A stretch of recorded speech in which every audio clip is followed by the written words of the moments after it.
सौभाग्यशाली गुरुमुख सज्जन मंडली, इसी प्रकार अपना ध्यान सन्मुख विराजमान श्री श्री 108 श्री परमहंस महाराज जी के दिव्य स्वरूप की ओर निहारते हुए और हाजिर हजूर श्री श्री 108 श्री सतगुरुदेव दाता दयाल जी महाराज जी का सुंदर दर्शन दीदार करते हुए और अपनी मुख रचना को पवित्र करने के अर्थ बड़ी मीठी और ऊंची स्वर में मिलकर बोलना जयकारा।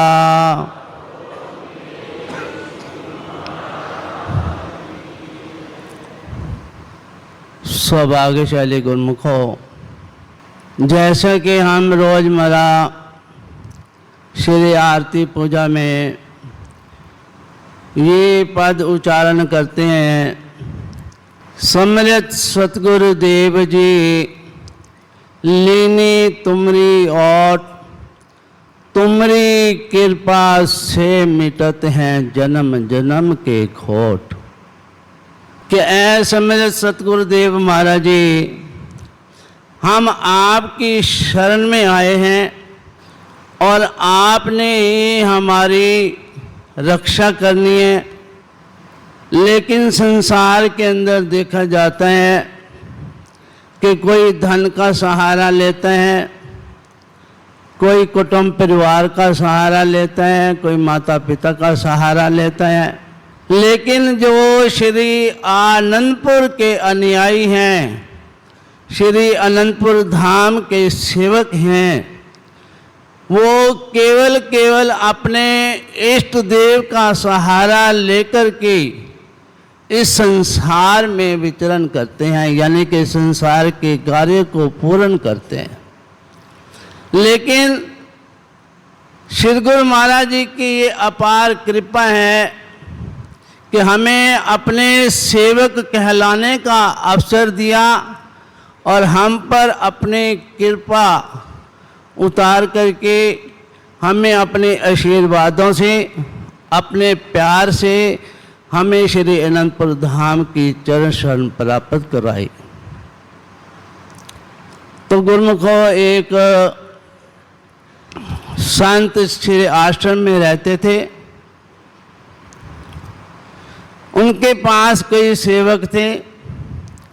एक दिन संतों का विचार आया कि चलो दूसरे गांव में जाकर के सत्संग का प्रचार करते हैं। जैसे कि हमारे इष्ट देव देश विदेशों में जाकर के अपने सेवकों के अपने प्यार से, अपने आशीर्वाद से और भक्ति धन से मालो माल करते हैं। उसी प्रकार संतों ने ये विचार किया कि सत्संग प्रचार करने के लिए एक सेवक को साथ लिया। जब आश्रम से दूसरे गांव पर पहुंचे तो वहाँ एक नदी बहती थी।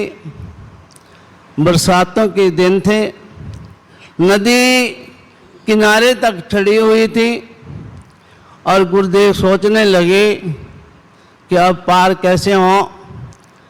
लेकिन संतों ने अपने सेवक को कहा कि आप हमारा हाथ पकड़ लो, हम तुम्हारे को इस नदी से पार कर देंगे।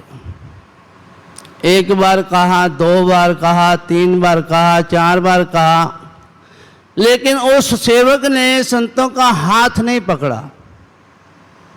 5वीं बार जब उसने हाथ नहीं पकड़ा तो संतों ने बड़े जोर से उसकी कलाई पकड़ ली, हाथ पकड़ लिया और कहा कि चल हम तेरे को भवसागर से, इस नदी से पार करते हैं। तो वो सेवक चुप करके संतों को साथ लेकर के नदी में चले गए, नदी से पार हो गए। जब नदी से पार हुए तो संतों ने सेवक से कहा कि हमने तेरे को 4-5 बार हमारा हाथ पकड़ने के लिए कहा, लेकिन तुमने हाथ नहीं पकड़ा।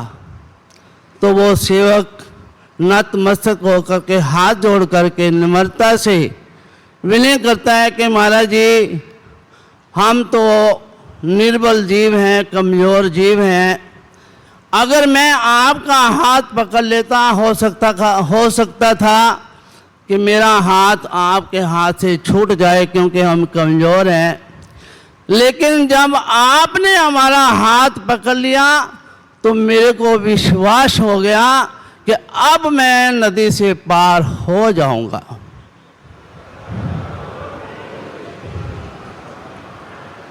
तो ऐसे ही कहते हैं ना कि शरण गई गुरु आपकी, सकल आश्रय त्याग कि दासन दास को दीजिए श्री चरणों का अनुराग। जब हमारे श्री गुरु महाराज जी हमारा हाथ पकड़ लें, अपनी चरण शरण में बिठा करके अपने आशीर्वाद से हमें निहाल कर दें, फिर कोई शंका नहीं रह जाती भवसागर से पार होने की। हम निश्चिंत होकर के भवसागर से पार हो जाते हैं जब हमारे श्री गुरु महाराज जी हमारा दामन थाम लेते हैं। कि जब गम नहीं था तेरा, गम से भरा हुआ था, जब से गम हुआ है तेरा, गम से बरी हुआ हूँ। जब फिक्र नहीं थी तेरी, फिक्रें लगी हुई थी, जब से फिक्र हुई है तेरी, बेफिक्र तभी हुआ हूँ। जब भय नहीं था तेरा, भयभीत हो रहा था, जब से भय हुआ है तेरा, निर्भय तभी हुआ हूँ। हंसता था रात दिन में, दिल में खुशी नहीं थी कि रो रो के तेरे गम में अब खूब खुश हुआ हूँ।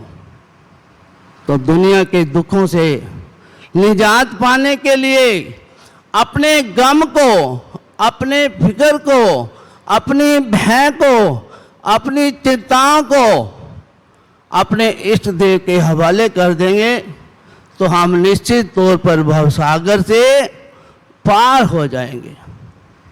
तो गुरु को हमने काम क्या करना है? हमारे इष्ट देव तो हरदम कहते हैं ना कि कल परसों भी श्रीमान पूज्य महात्मा जी सत्संग में ये वचन फरमा रहे थे कि गुरु की कृपा सब पर भारी, जो समझे वो है अधिकारी, कि जो ना समझे वो ना कारी, आप हैं साचे और पाबंद। कि गुरु महाराज जी की कृपा तो हम जीवों के ऊपर, सबके ऊपर बराबर है, लेकिन जो कृपा का पात्र बन जाता है, जो उनके वचनों पर अमल करता है, निध्यासन करता है, वो निश्चित रूप से भवसागर से पार हो जाता है। तो हमने कर्म कौन सा करना है? अपने विचारों में परिवर्तन लाना है कि सोच को बदलोगे तो सितारे बदल जाएंगे, नज़र को बदलोगे तो नज़ारे बदल जाएंगे। दिशा बदलने, किश्ती बदलने से क्या फ़ायदा? अगर दिशा बदलेंगे तो किनारे बदल जाएंगे, फिर हो जाएगी सतगुरु जी की नजरे रहमत, तो भागे हमारे बदल जाएंगे।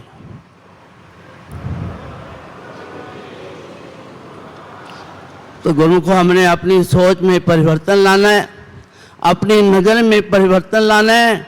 श्री सतगुरुदेव महाराज जी की ओट को हमेशा ग्रहण करना है और उनके वचनों पर अमल करते हुए, जैसे अक्सर हमारे पंचम पातशाही महाराज जी भी 5 नियमों की पालना कराने पर जोर देते थे, और अब भी हमारे छठम पातशाही महाराज जी हजूर श्री सतगुरुदेव महाराज जी अपार कृपा करके हमें 5 नियमों की पालना करने का निर्देश भी देते हैं, आज्ञा भी देते हैं, और साथ साथ में ये एक महान कृपा करते हैं कि हमें 2 घंटे भजन करने के लिए अवश्य फरमाते हैं कि 2 घंटे भजन करना हर गुरुमुख का फर्ज बनता है, अनिवार्य है। तो हमारा भी यही फर्ज बनता है कि अपनी सोच को बदल करके भक्ति की तरफ सोच लानी है, अपनी नज़र को बदल करके भक्ति की तरफ नज़र लानी है, तो फिर हमारे भाग्य बदल जाएंगे और श्री गुरु महाराज जी की कृपा पर हम जीवों के ऊपर हमेशा बरसती है और इसी प्रकार बरसती रहेगी। तो हमारा यही फर्ज बनता है कि हम 5 नियमों की पालना करें, और 5 नियमों की पालना करते हुए 2 घंटे भजन करते हुए अपना लोक भी सुखी बनाए, परलोक भी सुहेला बनाए और महापुरुषों की प्रसन्नता के पात्र बन जाए। बोले जय कहा रहा।